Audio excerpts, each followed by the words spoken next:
அனைத்து மாணவர்களுக்கும் வணக்கம். போன வீடியோவில் பார்த்தோம் பயோ எனர்ஜி பற்றி பார்த்தோம்.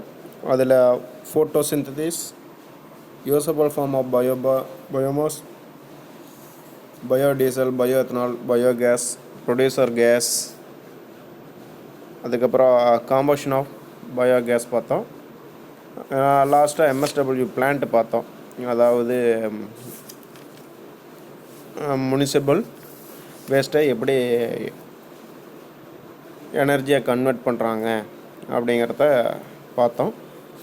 அதுக்கு அடுத்த தொடர்ச்சி பார்த்திங்கன்னா பயோமாஸ் கேஸிஃபிகேஷன். கேஸிஃபிகேஷன் அப்படின்னா என்னென்னா,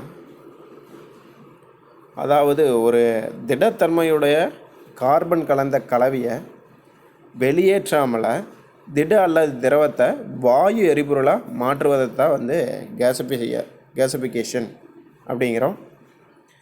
இதுக்கு கேஸிஃபையர் அப்படிங்கிற எக்யூப்மெண்ட் பயன்படுத்துகிறாங்க.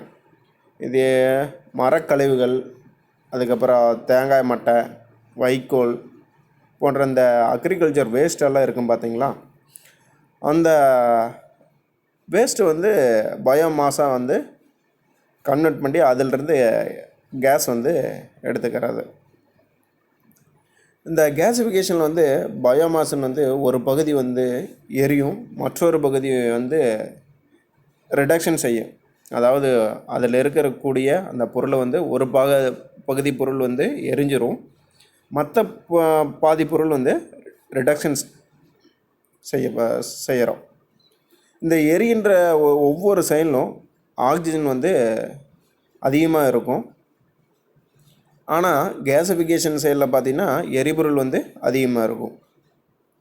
ஒரு பகுதி எரிக்கப்படுவதனால அந்த உருவாகக்கூடிய பொருளில் பார்த்திங்கன்னா கார்பன் டை ஆக்சைடு இருக்கும், வாட்டர் வேப்பர் இருக்கும், அதுக்கப்புறம் நைட்ரஜன் இருக்கும், கார்பன் மோனாக்சைடு இருக்கும், அதுக்கப்புறம் ஹைட்ரஜன், இது போல் நிறைய வாயு பொருட்கள் அதில் கலந்திருக்கும். இந்த கலவையை சார்கோல்லிருந்து உள்ளே எரிகின்ற லேயர் பை லேயரை எரிகின்ற அந்த அடுக்கின் வழியாக அனுப்பப்பட்டு ரிடக்ஷன் செயல் ஏற்படுத்தப்படுது. இந்த ரிடக்ஷன் ப்ராசஸ் போது கார்பன் டை ஆக்சைடு, அதுக்கப்புறம் வாட்டர் வேப்பர், இந்த ரெண்டும் ஆக்சிஜனேற்றம் அடைந்து CO, H2 மற்றும் CH4 மாற்றப்படுது. சரி, என்னென்ன டைப் ஆஃப் கேஸிஃபையர்ஸ் இருக்குது அப்படின்னு பார்த்தா, டவுன் ட்ராப்ட் ஒன்று, ரெண்டாவது அப் ட்ராப்ட், மூணாவது கிராஸ் ட்ராப் டைப் அப்படின்னு சொல்லி 3 டைப் ஆஃப் கேஸிஃபையர்ஸ் பயன்படுத்துகிறாங்க. நம்ம பாடத்தில் பார்த்திங்கன்னா டவுன் டிராஃப்ட் டைப் கேஸிஃபையர் கொடுத்துருக்குறாங்க. இதில் பார்த்திங்கன்னா நிறைய ப்ராசஸ் இருக்குது. இது எப்படி ஒர்க் ஆகுது அப்படிங்கிறத இப்போ உங்களுக்கு சொல்கிறேன். இந்த டவுன் டிராஃப்ட் கேஸிஃபையரில் பலதரப்பட்ட பொருள்களுக்கு இது மிகவும் பொருத்தமான ஒரு கேஸிஃபையர். இதனுடைய வடிவமைப்பு தான் இப்போ நீங்கள் பார்க்குறீங்க. இதில் பார்த்தீங்கன்னா மூலப்பொருட்கள்னால் என்னென்னு உங்களுக்கே தெரியும். அதாவது அக்ரிகல்ச்சர் வேஸ்ட்டு தான் இதில் ரா மெட்டீரியலாக பயன்படுத்துகிறோம். இந்த ரா மெட்டீரியல் உள்ளே போடுறோம். இது உள்ளே போட்டோன்னா அதை அதிக வெப்பநிலை கொண்ட பகுதிக்கு தள்ளப்பட்டு அதையே எரிக்கிறாங்க. இதில் பெரும்பாலான எரியாத பைராலிஸ் பொருட்கள் வாயுத்தன்மை கொண்ட ஹைட்ரோ கார்பனாக மாற்றமடையுது. இந்த சுத்தமான வாயு உருவானதை இப்போ சமீபத்தில் மேம்படுத்தப்பட்ட ஒரு ஓப்பன் டைப் டவுன் டைப்பில் சுத்தமாக வாயு க்ரியேட் பண்ணுற மாதிரி மாற்றியிருக்கிறாங்க. இதில் என்ன நடக்குதுன்னா, இது எரிகின்ற பகுதியிலிருந்து வரக்கூடிய வெப்பம் நாசிலுக்கு அருகில் அதாவது இதில் நாசில் அப்படிங்கிற ஒரு ஏர் நாசில்னு ஒன்று ஏரியா இருக்குது பார்த்தீங்களா, அது அங்கே மேல் நோக்கி செல்லுது. அப்படி செல்லக்குள்ள ரேடியேஷன், கண்டக்ஷன், கன்வெக்ஷன் மூலமாக என்ன ஆகுதுன்னா இந்த 3 முறையில் தான் நம்மளுக்கு மேல் நோக்கி அது வந்து செல்லுது. இதனால் என்ன ஆகுதுன்னா 70 to 80% எடை வந்து குறையுது. இந்த பைரோலிசிஸ் ஆன வாயுக்கள் வந்து காற்றுடன் எரிந்து CO2, H2 மற்றும் H2O ஆகியவற்றை உருவாக்குது. இதனால் இந்த வெப்பநிலையை பார்த்திங்கன்னா இதில் 1000 to 1200 டிகிரி சென்டிகிரேட் அளவிற்கு இன்க்ரீஸ் ஆகுது. இந்த ஹீட் ஜோன்லேருந்து வரும் வாயுக்கள் வந்து டேருடன் ரிடக்ஷனுக்கு உட்படுத்தப்படுது. ரிடக்ஷன்னா உங்களுக்கே தெரியும், முன்னாடி தான் சொன்னேன். இந்த ரிடக்ஷன் ப்ராசஸ்னால் நம்மளுக்கு என்னென்ன கிடைக்கும் அப்படிங்கிற எரிபொருட்கள் என்னென்ன உருவாகும் அப்படிங்கிறதையும் சொன்னேன். அதாவது CO, H2 மற்றும் CH போன்ற எரிபொருட்கள் வந்து உருவாகுது அப்படிங்கிறத. இது வந்து உருவான காற்றிலிருந்து உருவான கேஸிலிருந்து 40 to 70% வந்து ஏர் இருக்கும். இந்த மரத்துண்டுகள் அளவு பாயும் வீதம் ஆகியவற்றை பொறுத்து இந்த திறந்த பகுதி வழியே அந்த கேஸ் வந்து உள்ளே இழுக்கப்படுது. முன்னுள்ள அந்த ஹீட் ஜோனுக்கு, அதாவது தீச்சுவாலை அப்படின்னு ஒன்று இருக்குது பார்த்தீங்களா, அந்த ஹீட்டு எரியிற ஏரியா கொடுத்துருக்குறாங்க பார்த்தீங்களா, அதில் பார்த்தீங்கன்னா அந்த பெட்டின் குறுக்கே ஒரு சீரான காற்று பாய்தலை ஏற்படுத்துவதற்காக உதவி புரிகிறது. ரியாக்டரின் மேல் பகுதிக்கு வந்து நாசிலிருந்து வரும் காற்று வந்து எரியும் பகுதியை சீராக நிலைநிறுத்த உதவுது. இதன் விளைவாக என்ன ஆகுதுன்னா, மேல் பகுதியிலிருந்து வரும் காற்றின் உதவியுடன் ரேடியேஷன் மற்றும் கண்டக்ஷன் மூலமாக ஏர் நாசிலின் மேல் அதிக வெப்பநிலை பகுதி விரிவடைகிறது. இவ்வாறாக ரியாக்டர்லேயே அதிக வெப்பநிலை ஆக்சிடைசிங் சூழ்நிலை அளிக்கப்படுவதனால கரியானது நீக்கப்படுது. உருவாகும் வாயு வந்து கீழுள்ள வழியின் மூலமாக வெளியேற்றப்படுது. இதில் உள்ள வெப்பத்தை பெறுவதற்காக மீண்டும் இவை ஆங்கூர் ஜாக்கெட்டுக்கு அனுப்பப்பட்டு அதில் உள்ள மரத்திற்கு சிறிதளவு வெப்பத்தை கொடுக்குது. இதனால் இந்த அமைப்பு வந்து எஃபிஷியன்சி வந்து கிரியேட் ஆகுது. அதாவது ப்ரீ ஹீட் பண்ணுறாங்க. மேலே இருக்கிற அந்த அக்ரிகல்ச்சர் வேஸ்ட் வந்து இதில் இருக்கக்கூடிய கேஸ் வெளியே போகிறத வந்து மறுபடியும் மேலே அனுப்பி அதை வந்து ப்ரீ ஹீட் பண்ணி அதனுடைய எஃபிஷியன்சி வந்து இன்க்ரீஸ் பண்ணுறாங்க. சரி, இது ஒரு பிளான்ட்டில் எப்படி ஒர்க் ஆகுது அப்படிங்கிறத ஒரு வீடியோவில் உங்களுக்கு இப்போ காட்டுறேன். Has been in the forefront of research and developmental activities in the area of non-conventional energy sources. Set up by Dr. B.C. Jain, an internationally acclaimed technocrat, the company, since its inception, has an enviable record of development in the area of biomass gasification. Today, Ankur is seen as the world leader in this technology area. Its indigenously developed technology is now being marketed to more than 25 countries worldwide, including developed country markets. Let us start with understanding the process of biomass gasification. Biomass gasification is basically conversion of solid fuels like wood, rice husk, peanut shells, and agricultural residues into a combustible gas mixture called producer gas.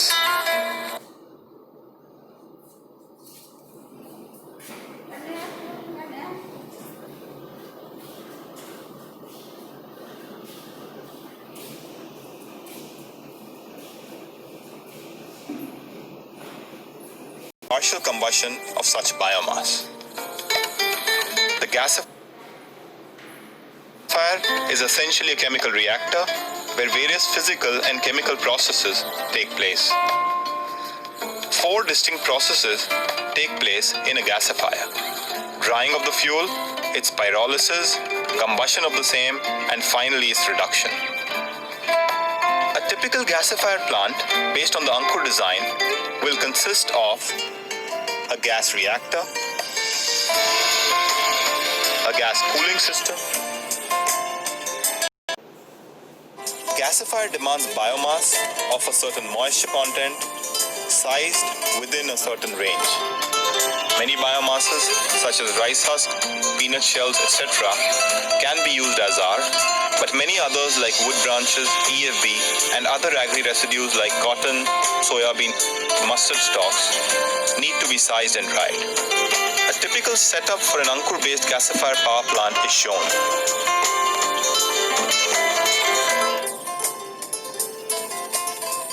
Biomass sizing is not shown here. Thus, the starting point here is the dryer. This equipment shown is a rotary dryer. Here, biomass feed is brought into close contact with engine exhaust or hot air. This results in the reduction of moisture content of the biomass to less than the required 15 to 20%. A belt conveyor is used to feed the biomass from the dryer into a bin. From this bin, another belt is used to feed the biomass into a bucket elevator. The bucket elevator, which is also called a skip charger, transfers the wood pieces from ground level into the gasifier.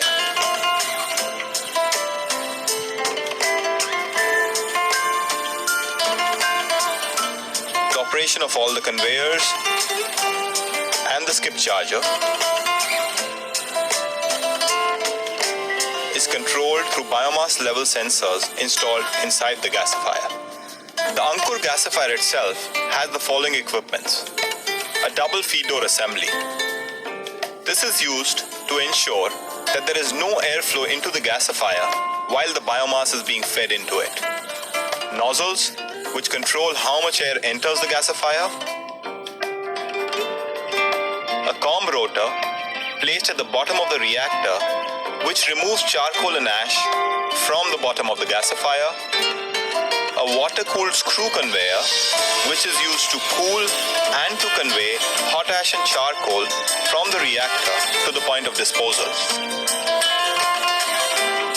The producer gas generated from the gasifier will contain small amounts of tars and particulates. These will need to be cleaned out from the gas, and the gas will need to be cooled before it can be used for running engines and generating power. The most widely used method for cooling and cleaning of producer gas is the wet gas cleaning method, in which gas is scrubbed with water. This recirculating water needs regular treatment for removal of soluble hydrocarbons and particulates from it. Ankur Scientific has recently developed a state-of-the-art dry gas cleaning system. The major advantages of this system are: there is no direct contact of gas with water, hence there is no process water generation. There is no foul smell, as neither a process water pond nor any evaporative cooling of process water is required. The sludge generation is much lesser, thus reducing sludge handling. Most particulates and tars are removed in dry form, making their handling much easier. Part of the specific heat in the gas can be recovered in the form of hot air or hot water. The dry system needs much lesser maintenance and also needs lesser manual intervention. The dry filtering system consists of a startup subsystem, a gas temperature control subsystem, an automated ultra gas purification subsystem, a condensate removal subsystem, a condensate treatment system, fine filters, pleated filter, and a dry blower. The gasifier started using the startup subsystem. The gas passes through this circuit till it reaches a temperature of about 450 degrees centigrade. Once that temperature is achieved, the gas is allowed to pass through the gas temperature control subsystem, where the gas is cooled to about 250 degrees centigrade. Here, ambient air is used for cooling the gas. This allows some heat recovery. The gas then passes through the automated ultra gas purification subsystem, where bag filters coated with a catalyst are used to remove tars and particulates. This unit comes with a reverse pulsing arrangement to allow periodic automatic cleanup of the bags. The gas temperature control subsystem and the automated ultra gas purification subsystem collect some ash and carbon particles.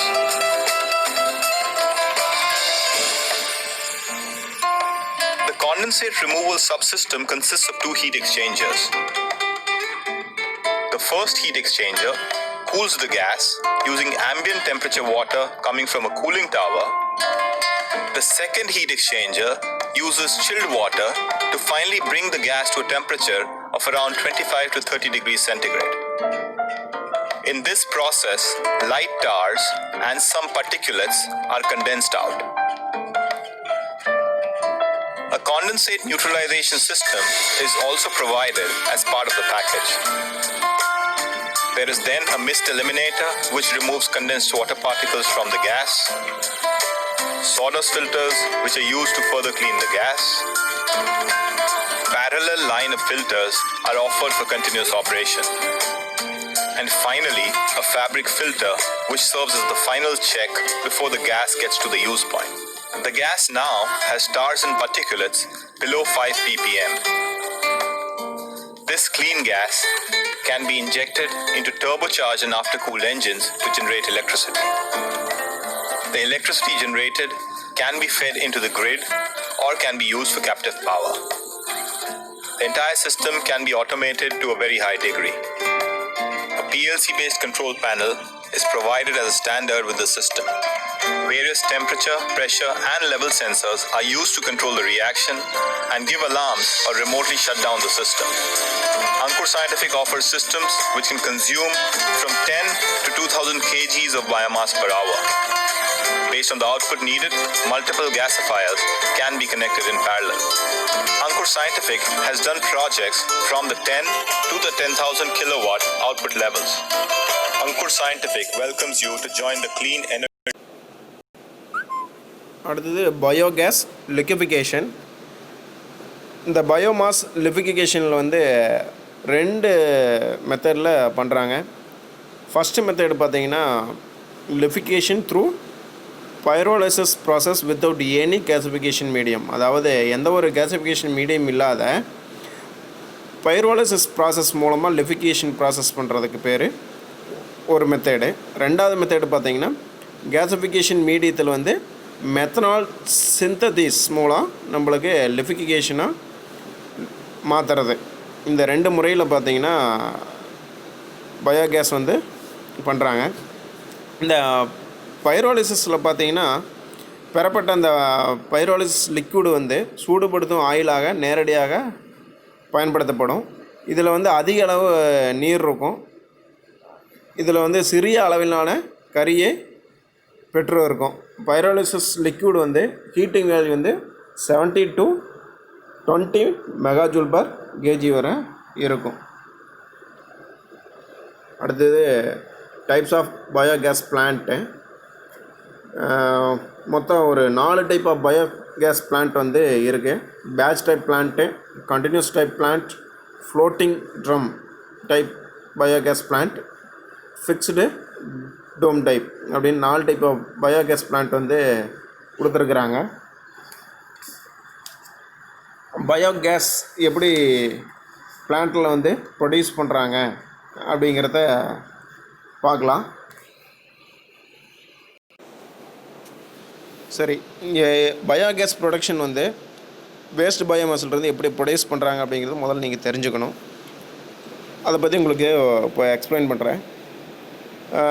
இந்த ஈரமான பயோமாஸோட 90 to 95% வந்து நீர் வந்து, அதாவது வாட்டரை வந்து சேர்த்து bacteria செயல் மூலம் பயோகேஸ் வந்து உற்பத்தி செய்கிறாங்க. இந்த கார்பன் ஒரு பகுதி வந்து ஆக்சிடைஸ் செய்யப்படுது, மற்றொரு பகுதி வந்து ரிடக்ஷன் செய்யப்படும். CO2 மற்றும் CH4 வந்து உருவாக்கி அந்த பாக்டீரியா வந்து ஆக்சிஜன் இல்லாமல் வாழக்கூடியது. அதுக்கப்புறம் அதுவும் ஆக்சிஜன் இல்லாமல் வாழக்கூடியது வளரும். இதனால் தேவையான ஆக்சிஜன் வந்து பயோமாஸ் வந்து டீகம்போஸ் செய்வதனால ஆக்சிஜன் வந்து அதிலிருந்து எடுத்துக்குது. இந்த செயல்முறை வந்து ஈரமான மற்றும் சூடான மற்றும் இருட்டான நிலையில் தான் மேற்கொள்ள முடியும். கன்வர்ஷன் செயலுக்கு பயன்படுத்தும் காற்று புகாத கருவி பயோகேஸ் பிளான்ட் அல்லது டைஜஸ்டர் அப்படின்னு சொல்லுவாங்க. இதில் வந்து மீத்தேன் உற்பத்திக்கு உதவும் வகையில் வடிவமைக்கப்பட்டிருக்கும். இந்த கன்வர்ஷன் செயல்முறை வந்து அனாரபிக் ஃபெர்மெண்டேஷன் அல்லது பயோ டைஜஷன் அப்படின்னு சொல்கிறோம். இந்த பயோகெமிக்கல் செயல்முறை வந்து 3 படிகளில், அதாவது 3 ஸ்டேஜில் பண்ணுறாங்க. ஃபஸ்ட்டு வந்து ஹைட்ராலிசிஸ் ஸ்டேஜ், ரெண்டாவது வந்து ஆசிட் ஃபார்மிங் பாக்டீரியா, மூணாவது பார்த்திங்கன்னா மீத்தேன் ஃபார்மிங் பாக்டீரியா அப்படின்னு. இந்த ஹைட்ராலிசிஸ் ப்ராசஸில் என்ன நடக்குது அப்படின்னா எல்லா ஆர்கானிக் பொருட்களும் சிக்கலான காம்பவுண்டுகள் வந்து பெற்று இருக்கும். எக்ஸாம்பிள் பார்த்திங்கன்னா கார்போஹைட்ரேட்ஸ், புரோட்டீன், ஃபேட்டு, இது வந்து சிக்கலான காம்பவுண்டு. இதை வந்து நீரின் மூலக்கூறு மூலமாக உடைக்கப்பட்டு நீரில் கரையும் எளிய காம்பவுண்டுகளாக மாற்றப்படுது. இதன் விளைவாக என்ன ஆகுதுன்னா இந்த பாலிமர் வந்து மோனோமர்களாக குறைக்கப்படுது. அதாவது லார்ஜ் மாலிக்யூல்லேருந்து பேசிக் மாலிக்யூலாக மாற்றமடையுது. இந்த செயலுக்கு வந்து ஒரு ஆக்டிவ் டைஜஸ்டர் வந்து ஒரு நாள் முழுக்க 25 டிகிரி சென்டிகிரேட்டில் வச்சுருப்பாங்க. ரெண்டாவது ஸ்டேஜ் வந்து பார்த்திங்கன்னா ஆசிட் ஃபார்மிங் பாக்டீரியா, ஏனோரோபிக் மற்றும் ஃபெக்கல்டேட்டிவ் வகையைச் சேர்ந்த மைக்ரோ ஆர்கானிசம் ஒன்றாக சேர்த்து ஆசிட் ஃபார்ம் அப்படிங்கிறோம். இதில் முக்கியமான ஆசிட்டிக் பார்த்திங்கன்னா ப்ரோபயோனிக் ஆசிட் வந்து உருவாக்குது. இந்த செயலுக்கு வந்து 25 டிகிரி சென்டிகிரேட்டில் ஒரு நாள் முழுவதும் நடைபெறும். இந்த ஸ்டேஜில் என்ன ஆகுனா அதிக அளவிலான கார்பன் டை ஆக்சைடு வந்து வெளியேற்றப்படும். மூணாவது ஸ்டேஜ் வந்து methane forming bacteria. Methane former எனப்படும் எனோரோபிக் பாக்டீரியா வந்து இரண்டாவது ஸ்டேஜிலிருந்து கிடைக்கும் பொருள். இது மெதுவாக ஜீரணித்து மீத்தேன், கார்பன் டை ஆக்சைடு சிறிதளவு, அதுக்கப்புறம் ஹைட்ரஜன் மிகச்சிறிய அளவு வாய்க்கில் உருவாக்குது. இந்த செயல்முறைக்கு வந்து முழுமையாக முடிவதற்கு 25 டிகிரி சென்டிகிரேட்டை இதுக்கு வந்து 2 வாரம் வந்து தேவைப்படும். இப்போ நீங்கள் பார்க்குறது தான் batch type biogas plant. Batch டைப்னால் உங்களுக்கு தெரியும், பேட்சாக நம்மளுக்கு கிடைக்கும். இந்த பேட்ச் டைப் பிளான்ட்டில் வந்து என்ன நடக்குது அப்படின்னு பார்த்தீங்கன்னா இதில் வந்து 50 to 60 டேஸ் கேப்பில் மூலப்பொருட்கள் வந்து செலுத்தப்படும். ஒரு முறை செலுத்திய மூலப்பொருள் வந்து 8 to 10 நாளுக்கு பின் வாயு வந்து நம்மளுக்கு வந்து அது மீத்தேன் வாயு வந்து கிடைக்கும். இந்த ஜீரணிக்கும் செயல், அதாவது பயோமாஸ்லேருந்து நம்மளுக்கு கேஸாக மாற்றுறதுக்கு 40 to 50 நாளுக்கு தொடர்ந்து வாயு வந்து நம்மளுக்கு கொடுத்துட்டே இருக்கும் இந்த பேட்ச் டைப் பிளான்ட்டில். இதை வந்து என்ன பண்ணுவாங்கன்னா 40 to 50 நாள் கழித்து வந்து இதனுடைய ரா மெட்டீரியல் எல்லாம் வந்து முழுசாக எடுத்துட்டு மறுபடியும் வந்து ரா மெட்டீரியல் வந்து உள்ளே போட்டு அதிலிருந்து வந்து கேஸ் வந்து நம்மளுக்கு கிடைக்கும். இது பொதுவாக கேஸ் ஹோல்டர்லேருந்து வாயு வந்து தொடர்ந்து வெளியேற்றிட்டே தான் இருக்கும். இந்த அமைப்பு வந்து நிறுவுவதற்கு, செயல்படுத்துவதற்கு அதிக மூலதனம், தொழிலாளர்களுக்கு அதிக தொகை கொடுக்க வேண்டியது இருக்கும். அதிகமான அளவில் வந்து இவ வந்து இயக்காவிட்டால் இது வந்து சிக்கனமாக இருக்காதுன்னு வைங்க. அதாவது நம்ம தேவையான கேஸ் வந்து அதிகமாக நம்மளுக்கு தேவைப்படும் அப்படிங்கிற இடத்துல வந்து இந்த பேட்ச் டைப் பிளான்ட் வந்து யூஸ் பண்ணலாம். அடுத்து continuous type plant. Continuous type பிளான்ட்டில் வந்து தொடர்ச்சியாக வந்து கேஸ் வந்து உருவாக்கிட்டே இருக்கிற டைப்பு. இது ஒரு குறிப்பிட்ட அளவு பயோமாஸ் வந்து தொடர்ந்து செலுத்தப்பட்டுகிட்டே இருக்கும். அதாவது ரா மெட்டீரியல் வந்து தொடர்ந்து கொடுத்துட்டே இருக்கும். ரா மெட்டீரியல் வந்து இதில் வந்து ஃபுல்லாக வந்து நீக்க மாட்டாங்க, தொடர்ந்து கொடுத்துட்டே இருப்பாங்க. அதே மாதிரி அதிலிருந்து வர வேஸ்ட்டும் அதே மாதிரி தொடர்ந்து வெளியேறிட்டே இருக்கும். தொடர்ச்சியாக நம்மளுக்கு கேஸ் வந்து ப்ரொடியூஸ் ஆகிட்டே இருக்கும். இது எப்படி ஒர்க் ஆகுதுன்னா பயோமாஸ் வந்து மெதுவாக டைஜஸ்டர், அதாவது அந்த பிளான்ட்டுக்கு உள்ளே வந்து செலுத்தப்படுது. இது முழுவதுமாக ஜீரணிக்கப்பட்டு முடிவில் கிடைக்கும் கழிவு வந்து அவுட்லெட் வழியாக வெளியே போயிடும். பயோமாஸ் வந்து டைஜஸ்டருக்குள்ளே இருக்கும் கால அளவு பார்த்திங்கன்னா ரிட்டென்ஷன் பீரியடு அப்படின்னு சொல்லுவாங்க. அதாவது ரிட்டென்ஷன் பீரியட் அப்படிம்பாங்க. இந்த கால அளவு வந்து பயோமாஸ் வந்து என்ன டைப்பு, செயல்படும் வெப்பநிலை ஆகிய இந்த ரெண்டை பொறுத்து மாறுபடும். அதாவது பயோமாஸ் உள்ளே கொடுக்கக்கூடிய பயோமாஸை பொறுத்தும் இதனுடைய பீரியடு வந்து கேஸ் ப்ரொடியூஸ் ஆகிற பீரியடு வந்து மாறுபடும். இந்த பிளான்ட் வந்து தொடர்ச்சியாக செயல்பட்டுகிட்டே இருக்கும்.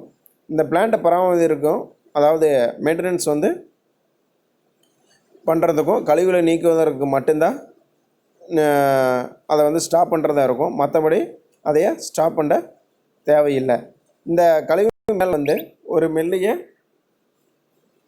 வறண்ட லேயர் உருவாகும். இதை வந்து ஸ்கம் அப்படிங்கிறோம். இந்த ஸ்கம் வந்து கழிவுலேருந்து வாயு வெளியேறுவதை தடுக்குது. அதனால் கழிவுகள் வந்து மெதுவாக கலக்குவதன் மூலம் இந்த லேயர் வந்து உடைக்கப்படும். அதாவது ஸ்டிரர் மூலமாக நம்மளுக்கு கலக்கிட்டே இருந்தால் இந்த லேயர் வந்து உடைஞ்சிடும். அதனால் கேஸ் வந்து வெளியே போயிடும். இது நன்றாக கலக்கப்படுறதுனால கேஸ் வந்து நல்லா ப்ரொடியூஸ் ஆகும். இந்த பிளான்ட்டில் வந்து தனித்தனி நிறுவுறதுக்கு வசதியாக இருக்கும். இவற்றுக்கு வந்து தனியாக வந்து சேமிப்பு டேங்க் வந்து தேவையில்லை. அடுத்தது ஃப்ளோட்டிங் ட்ரம்மு. இதுவும் அதே மாதிரி தான். இது கண்டினியூஸ் டைப் பிளான்ட் போலவாத அமைப்பும். இதில் பார்த்தீங்கன்னா நீங்கள் நம்ம கிராமத்து சைட்லலாம் பார்த்துருப்பீங்க கோபர் கேஸ் பிளான்ட்டு. சேம் அதே தான் இதான் ஃப்ளோட்டிங் ட்ரம். இந்த ரெண்டும் ஒன்று தான். கிராமத்தில் இப்படி வந்து அந்த காலத்தில் பார்த்தீங்கன்னா ஒவ்வொரு வீட்லேயும் வந்து மாடு எருமை வச்சுருக்கிறவங்க வீட்டில் பார்த்தீங்கன்னா இந்த கோபர் கேஸ் பிளான்ட் வந்து போட்டிருப்பாங்க. அது என்ன பண்ணுவாங்கன்னா சமையலுக்கு வந்து எரிக்கிறதுக்கு கேஸாக யூஸ் பண்ணிக்கிறாங்க. இது எப்படி ஒர்க் ஆகுது அப்படிங்கிறத பார்க்கலாம்.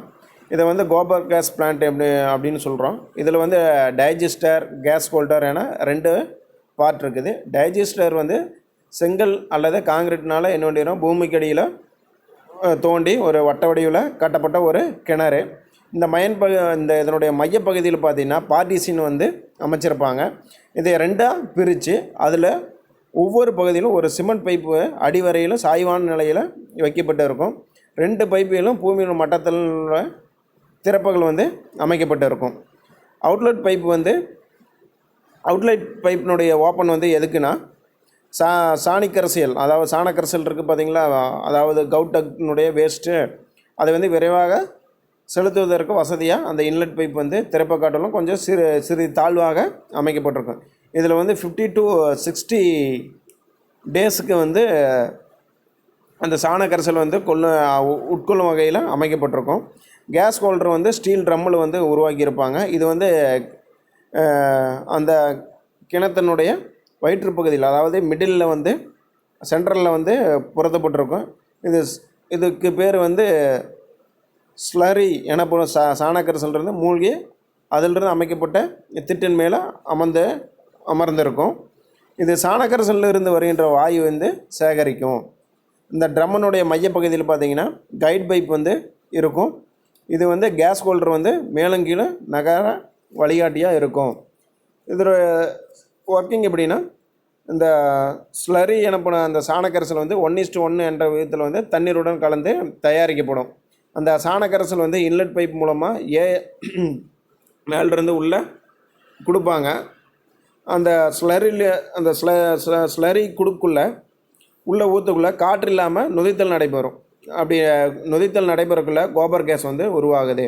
அந்த உருவாகக்கூடிய அந்த கோபர் கேஸ் வந்து கேஸ் ஹோல்டரில் சேமிக்கப்பட்ட மையத்தில் உள்ள பைப் வழியாக மேல் நோக்கி நம்மளுக்கு கிடைக்கிது. அந்த சேமிக்கப்பட்ட வாயு வந்து கேஸ் ஹோல்டர்லேருந்து எடுத்து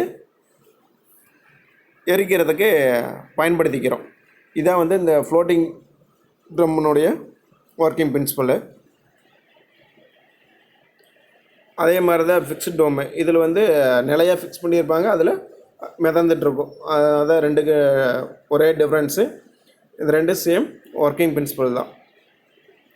சரி, அப்ளிகேஷன் ஆஃப் பயோகேஸ் எங்கெங்கே இதை பயன்படுத்துகிறாங்க அப்படின்னு பார்த்தீங்கன்னா, மெயின் அப்ளிகேஷன் ஆஃப் பயோகேஸ் வந்து குக்கிங்கு, domestic lighting and heating, IC என்ஜின்ஸுக்கு ஃபியூவலாக, அப்புறம் ஃபியூவல் செல்ஸில், அப்புறம் பெட்ரோல் இன்ஜின்ஸில் எதுக்காக பயன்படுத்துகிறாங்க, biogas can be used in petrol engine after initial starting பண்ணதுக்கப்புறம் மறுபடியும் ரன்னிங் கண்டிஷனில் ஓட்டுறதுக்கு பயன்படுத்துகிறாங்க.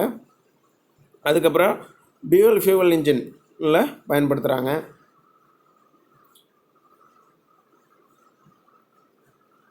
அதுக்கப்புறம்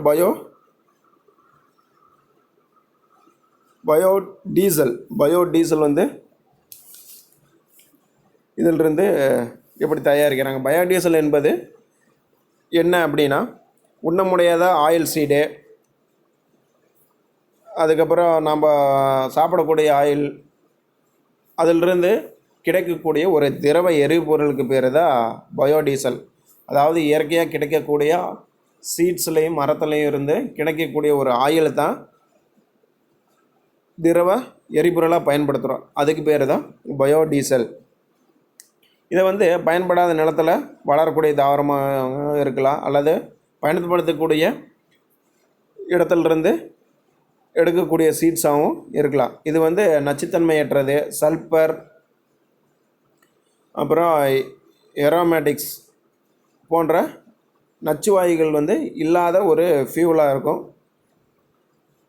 இந்த விதைகளிலிருந்து உருவாக்கக்கூடிய இந்த ஆயில் பார்த்திங்கன்னா டீசலில் வந்து 20 மடங்கு விஸ்காசிட்டி வந்து பெற்றிருக்கும். அதே மாதிரி அதிக அளவு ஆக்டேன் நம்பரையும் பெற்றிருக்கும். இது லூப்ரிகேஷன், இன்ஜெக்டர் அடைதல் போன்ற பிரச்சனைகளை வந்து உருவாக்கும். இந்த பயோ டீசலினுடைய ப்ரொடக்ஷன் மெத்தேடு பார்த்திங்கன்னா ஒரு 4 டைப் ஆஃப் ப்ரொடக்ஷன் மெத்தேட் இருக்குது. Catalysed transesterification, direct acid method, conversion of the oil into is fatty acid and the into biodiesel method, non catalytic method அப்படின்னு சொல்லி ஒரு 4 வகையான மெத்தேடில் பயோடீசல் வந்து ப்ரொடியூஸ் பண்ணுறாங்க.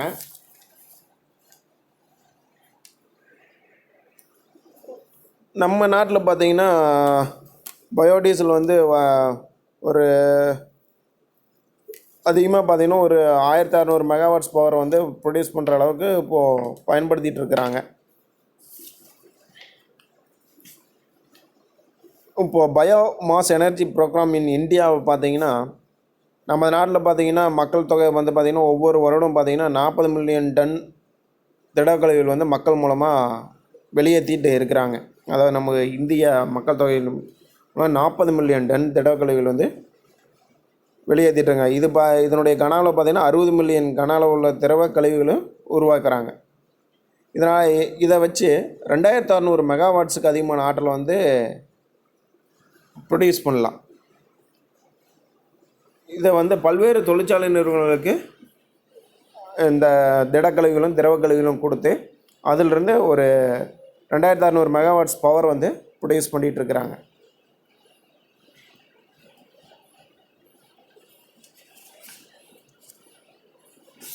இந்த பயோ மாஸ் எனர்ஜி ப்ரொடக்ஷன் மூலமாக என்ன ஆகுதுன்னா நம்மளுக்கு பயோமாஸ் ப்ரொடக்ஷன் இந்த இந்தியாவில் எதனால் பண்ணுறாங்க அப்படின்னா அதிக விவசாயத்தை நம்பி இருக்கும் நாடு வந்து இந்தியா. அதனால் விவசாய கழிவுகள் வந்து அதிகமாக கிடைக்கிது. இப்போ இந்த விவசாய கழிவுகள் வந்து வளர்த்தல் மூலமாக 16,881 மெகாவாட்ஸ் ஆற்றல் வந்து பெற முடியும் அப்படின்னு சொல்லி அப்ராக்சிமேட்டாக கணக்கிட்டுருக்குறாங்க. இதில் பார்த்தீங்கன்னா 605 மெகாவாட்ஸ் மட்டும்தான் இதனால் வரைக்கும் நாம் எடுத்துக்கிட்டு இருக்கிறோம். 5000 மெகாவாட்ஸ் ஆற்றல் மூலதனம் இருக்கிற இந்த விவசாய இதிலிருந்து 605 மெகாவாட்ஸ் மட்டும்தான் எடுத்துகிட்ருக்குறோம். இந்தியாவில் வந்து 2003 கலப்பு பெட்ரோலை வந்து வெளிவிடுது. இது அந்நிய செலாவணியை ஓரளவு குறைக்கும். அதாவது பெட்ரோலோட மிக்சிங் பண்ணுறாங்க. அதாவது எத்தனால்களை மிக்ஸ் பண்ணுறாங்க, பயோடீசலை மிக்ஸ் பண்ணுறாங்க. இதனால் நம்மளுக்கு வெளியிருந்து வரக்கூடிய அந்த அந்நிய செலாவணி வந்து ஓரளவு குறையுது. கிராமத்தில் பெரும்பாலும் பார்த்திங்கன்னா விறகு, விலங்கிலிருந்து கழிவு, பயிர் சக்கை போன்றதை வந்து பயோமாஸ் எரிபொருளை சமைப்பதற்கு பயன்படுத்துகிறாங்க. சூடாகிறதுக்கு போன்ற தேவைகளை பூர்த்தி செய்கிறதுக்கு பயன்படுத்துகிறோம். இந்த எரிபொருளை திறமையற்ற முறையில் எரிக்கப்படுவதன் காரணமாக பொருளாதார இழப்பு மட்டுமில்லாமல் மனிதர்களுக்கு உடல்நிலையில் மோசமான பாதிப்பும் ஏற்படுது. இந்த பயோமாஸிலிருந்து மிகவும் சிறப்பான முறையில் சுத்தமான எரிபொருள் உருவாக்கும் தொழில்நுட்பங்களில் முன்னேற்றம் அடைந்துள்ளது. கால்நடை கழிவுகள் மற்றும் ஆர்கானிக் கழிவுகளில் பயோகேஸ் பிளான்ட் மூலமாக எரிபொருள் மற்றும் உரம் ஆகியவற்றிற்கு உற்பத்தியாக பயன்படுது. நம் நாட்டில் 120 லட்சம் பயோகேஸ் பிளான்ட் வந்து நிறுவப்பட்டிருக்குது. இவற்றில் வந்து சுமார் 39 to 40 லட்சம் குடும்ப அளவிலான கால்நடை கழிவு, விவசாய கழிவுகள் மற்றும் 3902 சமூக நிறுவனம் வந்து சேர்ந்து இந்த பிளான்ட் வந்து பயன்பாட்டில் வச்சிட்ருக்கிறாங்க. இதோட இந்த பயோ எனர்ஜி யூனிட் வந்து முடிஞ்சது.